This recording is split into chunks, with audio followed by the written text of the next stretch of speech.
She saved the invitation for last. It sat on her kitchen counter for 11 days. White envelope, gold lettering, the kind of thing that looks like a wedding invite, but carries the weight of a verdict. Her 10-year high school reunion. She'd picked it up 4 times and set it back down without opening it. The 5th time, she made coffee first. Stood at the window, watched a neighbor walk a dog that looked embarrassed to be wearing a sweater. Then she opened it, and the first thing she thought was they didn't change the font. Same loopy script they use on the homecoming banners. Same school colors. Like a decade hadn't happened. Like the hallways were still the same hallways, and she was still the same girl who walked them with her head down, shoulders folded inward, trying to take up less space than her body naturally required. She wasn't that girl anymore. She almost didn't go. She almost let the past stay buried under 10 years of quiet, disciplined, bone-hard work. Almost decided that she didn't need to stand in a decorated gymnasium and prove anything to people who probably barely remembered her name, except as a punchline. But then she thought about Marcus, and she smiled, and she RSVP'd yes. This is not a revenge story. Revenge is small. Revenge is something you do when you still care what they think. This is something else.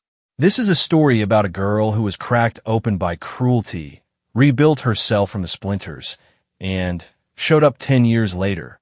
Not to win, but because she finally understood that she'd already won. This is about what happens when the boy every girl in school wanted comes back as the man nobody expected. And this is about one night in a gymnasium where the past tried to hold its ground. It couldn't. Her name was Claire Hendricks, and the thing people remembered most about her in high school was not her name. It was the nickname, Clumsy Claire. That was the one that stuck. The one that traveled from the hallways into the cafeteria, from the cafeteria into the bleachers, from the bleachers into group chats she was never added to but always knew existed. The one that followed her like a smell. She'd earned it freshman year when she tripped over a chair during the first pep rally of her high school career and knocked a full tray of nachos onto the vice principal's lap. The crowd had laughed. She laughed too, at first, the way you do when your body goes into shock and doesn't know what else to produce. But then the laughter kept going, and it wasn't just about the nachos anymore. The nachos were an excuse. The truth was that Claire Hendricks had been the kind of person that certain social ecosystems require to function. Every school has one. The kid who becomes communal property, the person whose stumbles exist to make everyone else feel steadier on their feet. She was heavy in a way that teenage cruelty never forgives, with thick glasses and the kind of hair that didn't cooperate with weather, and she carried herself with a particular combination of trying too hard and knowing it. She wore the wrong clothes, not because she couldn't afford better, but because she genuinely didn't know what better looked like. She laughed at jokes that weren't funny, trying to belong. She stayed quiet when she had something to say, terrified of giving them more material. They found material anyway. By sophomore year, Clumsy Claire had evolved. It wasn't just about falling anymore. It was about everything. The way she raised her hand too eagerly in class. The way she ate lunch at the corner table with her book propped open, like she was pretending the book was a friend. The way she tried out for the school play and actually got a small part, which resulted in 3 weeks of people doing exaggerated impression of her audition in the lunch line. She never tried out for anything again. There was a group of girls, and there is always a group of girls, led by someone named Brittany, because of course her name was Brittany. Brittany, who was pretty in the way that turns into a career with the social instincts of a predator and the cheerful delivery of someone who'd learned that cruelty lands softer when it's smiling. Brittany and her circle weren't dramatic about it. That's what made it worse. They weren't screaming bullies. They were architects. They built a world where Claire was the joke, and they maintained it with a patient, consistent effort of people who considered it a public service. A whispered comment here. A barely stifled laugh there. The loud stage whisper in the hallway that Claire was meant to hear. The social exclusion done, so naturally it looked like geography. They simply occupied different territory, and Claire's territory was always the smaller, colder piece. Claire had one friend. Her name was Rita, And Rita was the kind of person who was loyal to exactly one person at a time with her entire heart. And for 4 years of high school, that person was Claire. Rita was small and fierce and wore band shirts that no one at their school had heard of, and she had approximately zero interest in the social hierarchy that consumed everyone else. Rita thought Brittany was a clinical case study. She told Claire this regularly. She said things like, "Those people are going to peek in a parking lot, and the best revenge is getting the hell out of here." Claire loved Rita with the desperate, ferocious love that lonely people develop for the one person who sees them. Then came junior year. Then came Marcus. Marcus Cole had moved to their town that September from somewhere in North Carolina, and his arrival at Jefferson High School had the social impact of a stone thrown into a still pond. He was the kind of person who didn't fit neatly into any existing category, which made every existing category want to claim him.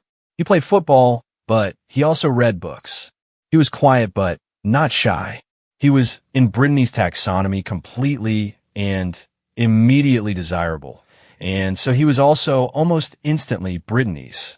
Or at least Brittany made sure that was the operating assumption. Claire had 2 classes with Marcus, AP English and third period history. She sat 2 rows behind him in English and 1 row to his left in history. And for the first 3 weeks, she did not say a word to him because she was operating under the self-preservation logic that nice things didn't happen to her in school buildings. Then he asked to borrow a pen. Not a significant event in the grand scheme. Pen borrowed, pen returned, class continued. But Marcus had said thank you in a way that indicated he'd actually looked at her when he said it. And Claire had spent the next 2 days parsing the 30-second interaction for hidden meaning like it was a federal document. Rita told her she was descending into chaos. Claire agreed. She descended anyway. They became, slowly, something. Not officially.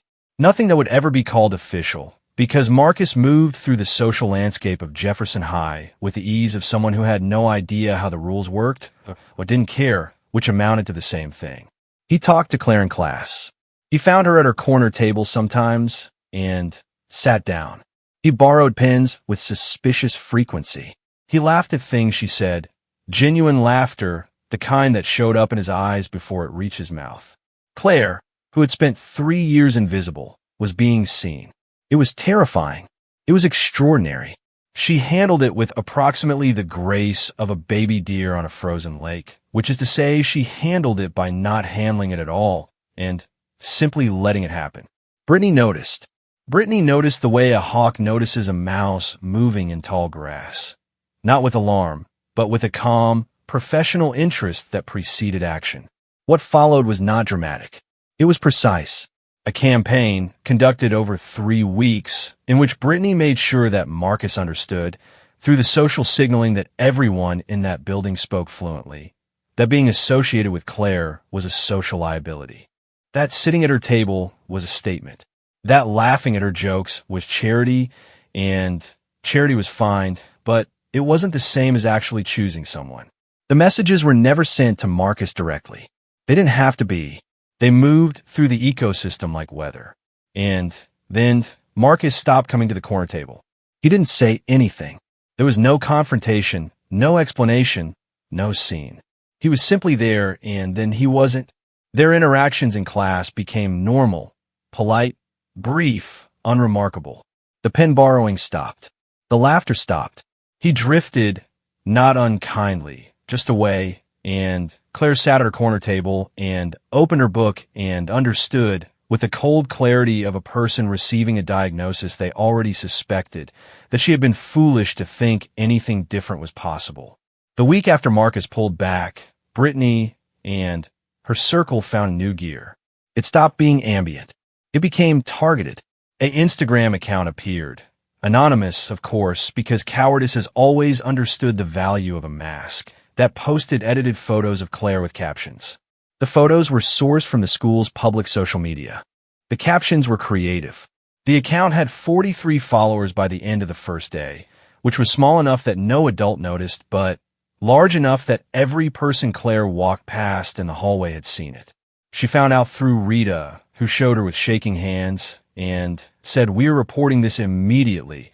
And Claire said, "Okay, yes," and then went home and sat on her bathroom floor for 2 hours. She reported it. The school investigated. The account was deleted. The investigation went nowhere because these investigations always go nowhere, and Brittany smiled at Claire in the hallway the following Monday in a way that communicated perfect immunity. Claire made a decision. She stopped trying. Not a dramatic decision. Not a vow or a declaration. Just a quiet internal closing of a door. She stopped trying to fit. Stopped trying to be seen. Stopped going to events. Stopped raising her hand. Stopped wearing the wrong clothes in the hopes that she'd find the right ones. She turned inward, and in that inward space she found, somewhat to her own surprise, something solid. She had a mind. She had always had a mind, but school had been so loud with the noise of social survival that she'd barely used it for anything except reading the room. In the quiet she'd built for herself, she started reading everything else. She read everything. Science, history, psychology, biographies of people who'd built themselves from nothing. She studied, not for grades, for the raw, private pleasure of understanding things. Her GPA went from decent to remarkable without any particular effort. She discovered that she had a gift for anatomy and physiology that her biology teacher described in a letter to her parents as genuinely unusual. She ran a little, started slowly, hated it less with time. She grew. Nobody at Jefferson High noticed. That was fine. Rita went to Penn State. Claire went to the University of Michigan on a partial academic scholarship, declared a pre-nursing major, changed it to exercise science, changed it back to nursing, and graduated with honors at 22. She was not the girl who had sat on the bathroom floor. She was also, in certain quiet ways, still exactly that girl, carrying the understanding that cruelty doesn't disappear, it just goes underground, and that a woman who has been told for years that she is not enough develops a very particular kind of toughness. Not the loud kind, the structural kind, the kind that holds weight. She moved to Seattle. She built a life. She made friends who liked her, not despite the rough edges, but partly because of them. She got a job she was good at. She ran a half marathon. She cut her hair. She got contacts, then went back to glasses because she liked them, because it turned out that what she looked like was actually something she got to decide now. She almost never thought about Jefferson High. Then the reunion invitation arrived in its white envelope with its gold lettering and its loopy script, and she was 28 years old standing in a Seattle kitchen thinking about nachos and a corner table and the 30 seconds it had taken Marcus Cole to borrow a pen and actually look at her. She thought about what Rita had said back when they were 17, and the Instagram account had 43 followers, and the world was a hallway that never ended. Those people are going to peak in a parking lot. Asterisk, she picked up her phone and called Marcus. She hadn't spoken to him in 10 years. She had his number because Rita had his number, and Rita had sent it to her 2 years ago with a text that said, "Just in case you ever want to reach out, no pressure. He's doing something wild apparently." Claire had saved the number and done nothing with it because she was a functional adult with healthy self-preservation instincts, and also because some part of her was still 17 and sitting on a bathroom floor. He picked up on the second ring. Claire Hendricks, he said, and there was something the way he said her name, not surprise, not confusion, just recognition, warm and complete, that made her grip the phone a little tighter. "Marcus Cole," she said, "I have a weird question."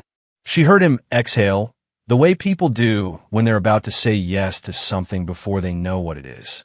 "Okay," he said. "Are you going to the reunion?" The silence that followed lasted exactly 3 seconds. Claire counted them. Old habit. The kind you develop when you've spent years reading rooms, measuring pauses, calculating how quickly you should apologize for taking up space. Then Marcus said, "I wasn't planning on it." "Me neither," she said. Another pause. Shorter this time. "What changed?" he asked. She almost said you. She almost said something honest and terrifying and completely ridiculous for a phone call with someone she hadn't spoken to in a decade. Instead, she said, "I got the invitation, and I thought it might be interesting to see where everyone ended up." The sound he made was non-committal in a way that meant he didn't believe her. She let it sit there. Rita told me what you've been doing, she said. She said you were with the Navy. Was, he said. I'm out now. She said SEAL. She talks a lot. She talks the exact right amount, Claire said, and Marcus laughed, and the laugh was the same as she remembered, arriving in the voice before it was decided, the kind of laugh a person can't manufacture. Will you come? To the reunion. With me. The pause this time was longer. She let me long. She didn't fill it with reassurances or qualifications or the verbal padding she'd used for years to make herself easier to decline. She just asked and waited. Yeah, he said. Okay. Yeah, I'll come. She hung up and stood very still in her kitchen for a moment. The neighbor's dog walked past the window again, still wearing the sweater, still looking mortified. Claire understood the dog on a molecular level. Then, she texted Rita a single word. Done. Rita's response was 3 emojis that collectively communicated both celebration and a complete absence of surprise. What Claire did not fully understand when she made that phone call was what she was agreeing to walk into.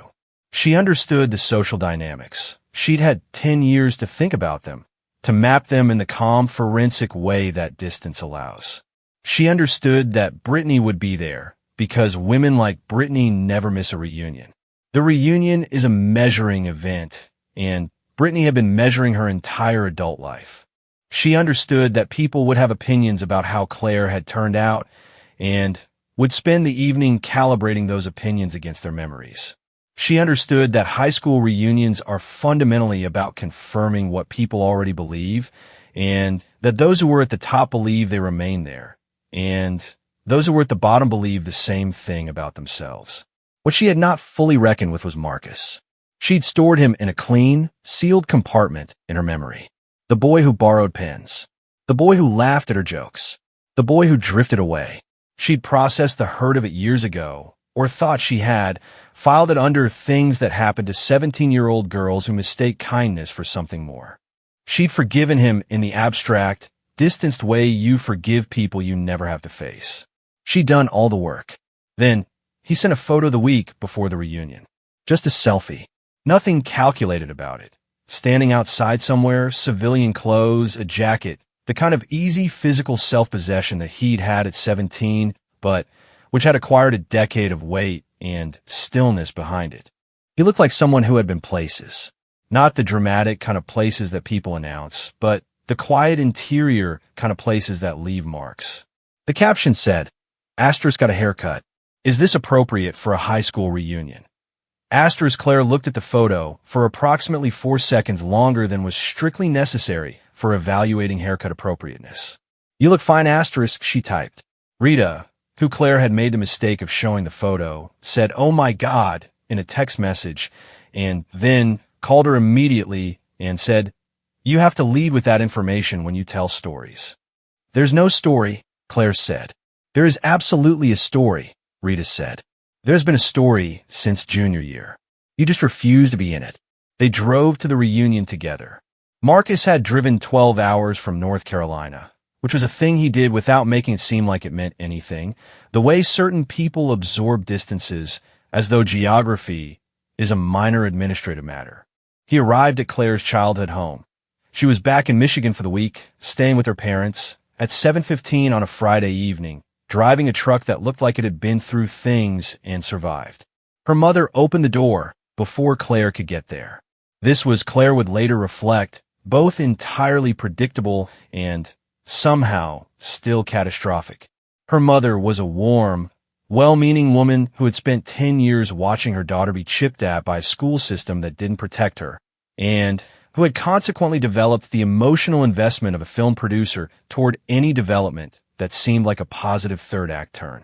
She opened the door and looked at Marcus Cole standing in her porch light with the specific expression of a woman who has been waiting for this moment longer than the other people present realize. You must be Marcus, she said warmly, specifically, in a way that communicated she knew exactly who he was and had known for some time.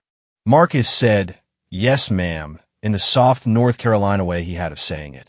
And Claire's mother stepped aside to let him in and shot her daughter a look from behind his shoulder that contained approximately 900 words. Claire chose not to read them. They left 15 minutes later, and as Claire pulled the door shut, she heard her mother call after them, "You two look wonderful," in the triumphant tone of someone who has been waiting to say exactly that. The venue was the school gymnasium, which had been decorated by a committee of volunteers who had tried their absolute hardest and produced something that looked like a hotel ballroom that had not quite committed to the concept. String lights, round tables with centerpieces, a DJ playing music from a decade ago, because a 10-year reunion's entire emotional premise is that you are simultaneously in the present and the past. Photo collages on display boards near the entrance. Yearbook photos enlarged to sizes that nobody needed. They walked in, and Claire felt it immediately. The specific cellular awareness of walking into a room where people remember you. Not all of them, not most of them, but enough. She felt it, and she stood straight. Marcus walked beside her with the unhurried quality of someone who had walked into rooms where the stakes were considerably higher and developed, through that experience, a certain quietness about ordinary social pressure. He was not performing calm. He was simply calm. The distinction was visible to Claire in the way it's visible to people who have learned to read the difference. The first person who saw them was not Brittany. It was a boy named Todd who had once put a "Kick Me" sign on Claire's back in 9th grade, and who now, based on physical evidence, worked somewhere that required sitting at a desk for long periods and eating at chains. Todd looked at Claire, then at Marcus, then performed a visible recalculation. The recalculation was not subtle. It happened on his face in real time. He said, "Hey, Claire, wow, you look," and then his eyes moved to Marcus, and he lost the sentence entirely. "Hey, Todd," Claire said pleasantly, and walked past. Marcus said nothing. He had the gift, Claire was realizing, of making silence communicate clearly. That particular silence communicated approximately, "I see exactly what just happened, and I find it moderately amusing and completely unimportant." It was a military-grade silence. The kind built in places where silence is a skill. They found drinks. They found Rita, who had driven in from Pittsburgh, and who grabbed Claire with both arms before turning to Marcus, and, looking up at him, Rita was 5'3", with a frank, assessing expression she applied to most things. "You're taller than your photo," she said. "I usually am," Marcus said. Rita decided immediately that she liked him. Claire could tell by the way her face settled. Rita didn't decide things slowly. They found a table. Other classmates drifted in and out of their orbit, some warm, some awkward, some wearing the glassy expression of people who had expected this evening to confirm things that were being inconveniently disrupted. The former class president, who had gone into finance, stopped by and shook Marcus's hand with too much enthusiasm and asked what he was doing now. Marcus said he'd done 12 years with the SEALs and was recently out. The former class president said, "Wow," in the way that people say wow when they don't know what else to say and the territory they're standing on has shifted under their feet. Claire watched it happen with the quiet, unassuming satisfaction of someone who had not planned any of this but was not complaining. She was in the middle of a conversation with a woman from her old AP chemistry class, someone she'd barely known then, but who was turning out to be genuinely interesting now, because it turns out that who people are at 17 is not who they are, when she felt the shift in the room's social weather. Brittany had arrived. She knew before she looked. The knowing was a physical thing, a cold point between the shoulder blades, the remnant of years spent monitoring that presence, tracking it the way small animals track predators. Not because Brittany could still hurt her. That wasn't it anymore. But because some animal instincts are stubborn and they don't care about your decade of growth. They fire anyway. She looked. Brittany was standing near the entrance with a group of women from her original circle, and she looked objectively like someone who had maintained significant effort. She had aged the way women age when staying young has become a second career. She was still striking. She was also scanning the room with the professional ease of someone who has never stopped running this particular social calculus. And when her eyes found Claire, they stopped. They traveled briefly, to Marcus. They returned to Claire. Something moved through Brittany's expression. Not the thing Claire had spent years imagining would be there. Not shame or recognition or anything so satisfying. Something smaller, quieter. The adjustment of a person encountering a variable they hadn't accounted for. Brittany was, above everything, pragmatic. She was never going to collapse under the weight of something. She was going to adjust. She started walking toward them. Claire had approximately 4 seconds to decide who she was going to be in this moment, and she used them well. She had not come here for this. She had come here for the other thing, the thing she couldn't fully explain, the thing that had started with a white envelope and ended with a phone call and a long drive and a mother saying, "You two look wonderful." She had come here for that. Brittany was incidental. She kept talking to the woman from chemistry.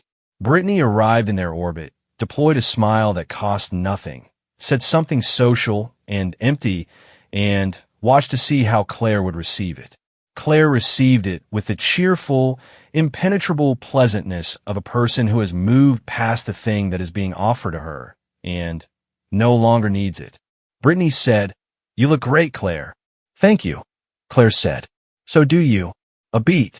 "This is Marcus," Claire said, nodding beside her. "We went to school together." Marcus nodded, said hello with the warmth he gave to strangers in elevators, genuine, brief, and carrying no information about significance. Brittany said it was great to meet him. Marcus agreed. There was a small exchange of perfectly normal words, and then Brittany's orbit drifted. She walked away. Rita appeared at Claire's elbow from nowhere, as Rita always did. "That was," Rita said quietly, "operatic." "Nothing happened," Claire said. "Exactly," said Rita. The night shifted the way nights shift when the early awkwardness burns off, and people stop performing and start just being there. The DJ, who had been playing safe nostalgic hits, found his footing somewhere around 10 o'clock, and the dance floor developed an actual pulse. The drinks had done their work. Old divisions softened. Not disappeared, but softened, the way old scar tissue softens when it's warm. People who had spent 4 years in different social galaxies found themselves at the same table at 30-ish, talking about mortgages and bad jobs and the strange physics of time, and discovering that the person they'd never spoken to in school was the most interesting person they'd talked to in years. Claire was at the photo wall. She'd wandered there on her own, not from nostalgia, but from something more like scientific curiosity, the impulse to examine the data from a safe distance. The collages were arranged by year. Freshman, sophomore, junior, senior. The photos were the small, slightly humiliating thumbnails of a yearbook. Every haircut, every insecurity, every attempt at a personality captured in 2 inches of glossy print. She found herself. She looked at her freshman year photo and felt something she hadn't anticipated. Not pain. She had expected some lingering echo of pain and braced for it. Not pride, which would have been too simple. Something quieter. Something that was almost tenderness. She looked at that girl. Thick glasses, hair that had lost an argument with the weather, smile that was trying a little too hard, and felt for the first time without grief mixed in, plainly and straightforwardly sorry for what she'd had to carry. Sorry, and also beneath that grateful, because that girl had kept going. Every day of 4 years she had gotten up and gone back into that building and been ground against the machinery of other people's cruelty, and she had kept going, and Claire at 28 was made of everything that girl had refused to surrender. She heard Marcus's voice behind her. "Found yourself." She hadn't heard him walk up. He had that quality, the kind of stillness that doesn't telegraph movement. "Freshman year," she said, pointing. He looked at the photo. Didn't perform a reaction. Just looked. "You look like you were having a rough go of it." "Yeah," she said. He looked at his own photo, a few frames over. Young, broad-shouldered even at 15. The ease already there in the way he held himself, or the beginning of it, the early form. He looked like someone who would become something. Claire remembered thinking that when she'd sat 2 rows behind him in English. He looks like he'll become something, which had turned out to be spectacularly correct. "I owe you an apology," he said. She turned to look at him. "Junior year," he said. "I stopped coming to your table." "I stopped," He looked at the yearbook photo for a moment, as if it was easier to say this to his own 17-year-old face. I let them tell me what to do without anyone actually telling me anything. I just read the air, and I made the choice that was easier. I knew it was wrong when I was doing it. I've thought about it a lot. It was 10 years ago, she said. Yeah, you were 17. That's a reason, he said. It's not nothing. But it's not an excuse either. You deserved better than that. She looked at the photo wall for a moment. Freshman Claire, trying too hard. A whole hallway full of kids, most of them also trying too hard in their different ways, some of them just better at hiding it. I appreciate you saying that, she said, and meant it in the full, uncomplicated way. No subtext, no performance, just the truth. He nodded once. The way he had of nodding that ended conversations that were finished. They went back to the table, and the night continued, and here's what Claire Hendricks had not anticipated about returning to the place where she'd been reduced, that it would feel this ordinary. She had expected drama, had half expected some confrontation, some collision of past and present, some scene in which she was called upon to finally, definitively win something. She had imagined various versions of the evening where Brittany said the wrong thing and Claire said the right thing, and the gymnasium witnessed a definitive reversal of the social hierarchy. None of that happened. What happened instead was that the evening was simply an evening. People talked and drank and danced badly and told stories about where they'd ended up with a particular mixture of honesty and performance that adulthood provides. The former star quarterback was a middle school gym teacher and seemed genuinely happy about it. The class valedictorian had moved to New Zealand and started a pottery studio. A girl who had spent all 4 years as a background character, quiet and unnoticed, had become a pediatric surgeon and carried that fact with the calm of someone who had never needed an audience. Life had redistributed everyone in the ways that life does, with a total indifference to the hierarchies of 17-year-olds, sorting people not by their homecoming court placement, but by the much slower, more truthful mechanisms of effort and character and luck. Brittany, across the room, was performing the evening brilliantly. She held her table like a hostess. She laughed the right amount. She circulated with the ease of long practice. But Claire watched, not obsessively, just observationally, and what she saw was this. Brittany was working. Brittany was still maintaining, still calibrating the room, still managing the social weather, still running the same calculations she'd been running since 9th grade. That kind of running gets exhausting. Claire knew this because she'd done her own version of it. Not the same kind, not the maintaining power kind, but the staying invisible kind. And it had cost something to stop, to simply stop and take up the space she was allowed. She felt something for Brittany that surprised her. It wasn't forgiveness. She'd done that work quietly years ago, not for Brittany's sake, but for her own. It was something without a neat name. A recognition, maybe a seeing. The understanding that cruelty of the particular kind Brittany had practiced is almost never purely malicious and almost always underneath about fear. The fear of the person who has defined themselves by the hierarchy they sit atop and who has no idea what they are without it. Claire had spent years as the target of that fear, and she did not owe it compassion. But she could, at 28 in a gymnasium full of string lights, look at it and understand it without it costing her anything. That was what a decade got you if you used it right. At some point after 11, Marcus asked her to dance. He asked it the way he asked things, direct, without preamble, in a way that made the asking feel natural rather than charged. The DJ had found a slow stretch. Claire said yes the way she said things now, without talking herself out of it first. They danced. Claire, who had moved to Seattle and become a competent adult and run a half marathon and cut her hair, was still not a graceful dancer. This was simply true. She had made peace with it as a fact about herself, the way she'd made peace with the glasses. She didn't fight it.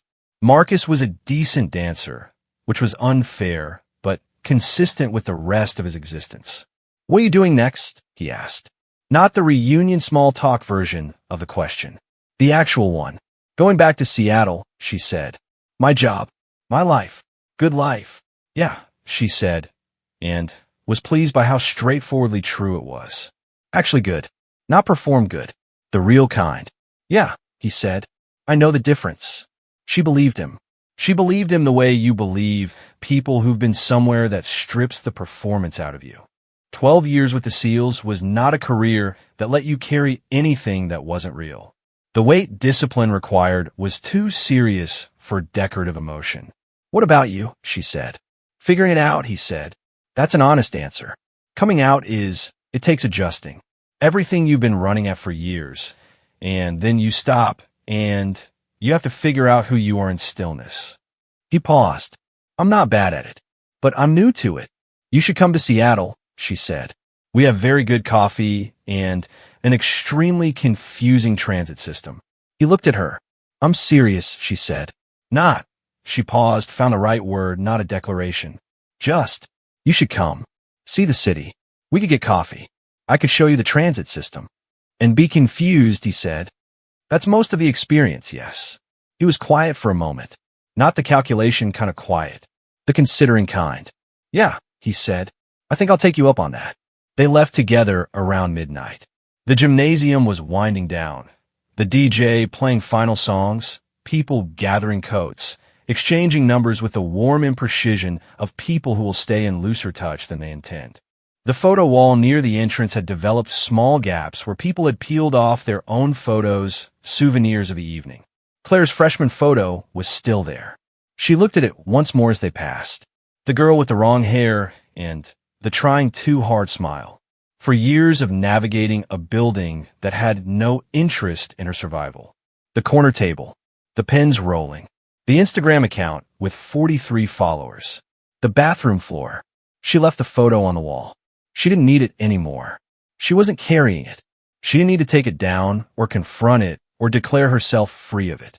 She just walked past it into the cool October night, and the gym doors closed behind her, and Marcus was beside her, and the parking lot was quiet, and the sky had that specific October clarity that makes the stars look like they've been cleaned.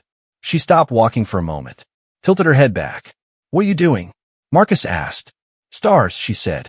He tilted his head back too. They stood there for a moment, two people in a parking lot looking at the sky, and it was simultaneously very ordinary and exactly right.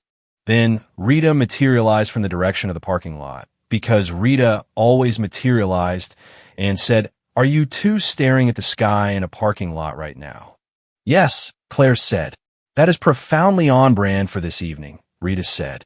She was wearing her coat over her dress and holding her shoes, and she looked at both of them with the expression of a person who has been right about something for a very long time and has no need to say so. She said, So anyway, I told you, she said to Claire. Parking lot. You told me they'd peek in a parking lot, Claire said. Metaphorically, Rita said. Things happen in parking lots. I was being metaphorical. You were definitely not being metaphorical, Claire said. Marcus looked between them with the expression of a man who understands that he is adjacent to a conversation that has been running for 11 years. She said, Claire explained to him, back in junior year, that the best revenge was getting out of here, and that certain people were going to peek in a parking lot. Marcus nodded slowly. And did they?